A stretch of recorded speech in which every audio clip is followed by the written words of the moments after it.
but I'll be on it always, always. Hey guys, welcome back to my channel. It's your girl Kayla Roisin. Welcome back to our 7th episode of Beauty with the Brains. Beauty with the Brains is a series on my channel where we discuss all things internal beauty, because we're not trying to be the girl that's cute on the outside but her insides are disgusting.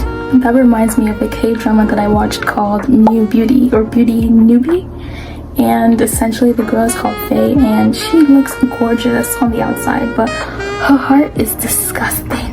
Every time I see her on my screen, I just want to fight her. Let me tell you something. Let me tell you something. All right. Let me tell you something. In this video, we are going to address that issue because we are winning together this year. If God has called you for something, there is no obstacle that can get in your way apart from yourself. Sometimes you have to be real. I took a little break, whatever. It wasn't intentional, but we were trying to figure out our routine and figure out what worked for me. But enough about me. Let's talk about today's topic. Are you ready? Are you ready? Let's go. Today's topic is all about your calling and answering your calling, because there's no dream that is too big for you to accomplish. Have you ever felt like your dream was just way too big, like you were destined to fail? If so, you are not alone. I'm gonna fix my hair because I look a little bit bald on the edges.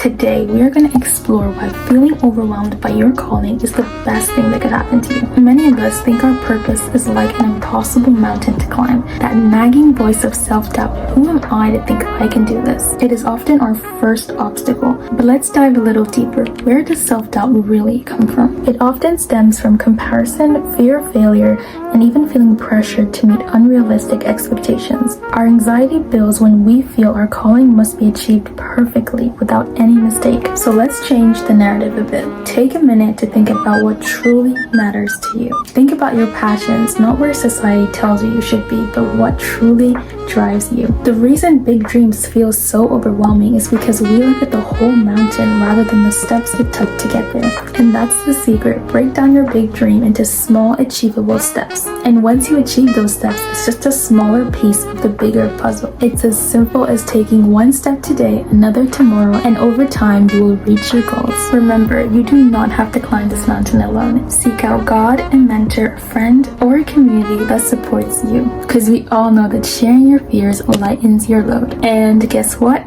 Perfection is a myth. Nothing is perfect. No one is perfect. Everyone makes mistakes. I can promise you that any successful person that you admire has went through struggles, has went through hardships. So embrace it. It's what makes you you. It's also important to remember not to wait for your final results for you to celebrate. Celebrate your small wins, because a win is a win and each moment matters and is building your confidence. It is so easy to get caught up in social media and scrolling and seeing other people's achievements and thinking, I'm not where I should be, I'm not doing good enough, but that's their story and you have a unique story that is crafted just for you.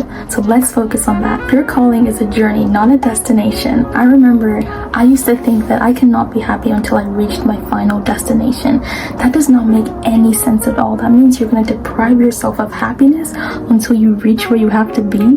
Huh? That doesn't make sense. And I promise you that that will not be fulfilling. And I'm going to leave you with a final note. You are worthy right now, and you're going to be worthy when you're successful as well. I used to always think that certain things were just kept for people who were successful, and there was no way that I could be happy if I wasn't successful, and there was no way that I could be worthy or find myself worthy if I was not successful. And I can guarantee you that is one of the biggest lies that you are told.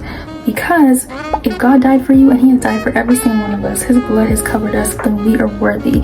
So you do not have to convince anybody that you are worthy, because you are. So let's drop the pity party and let's work on achieving our goals, because no, our calling is not too big for us, because we are called for it. Amen. Drop the mic. I'm just joking. But jokes aside, let's make a conscious effort to break down our big dreams into small, achievable tasks so that we can see our dreams become a reality, because they are so possible. I hope you enjoyed this 7th episode of Beauty with the Brains. I hope you guys are enjoying this series. I honestly love it so much, and thank you guys all for the support and love, and I really appreciate it. Thank you so much. Bye. Always, always.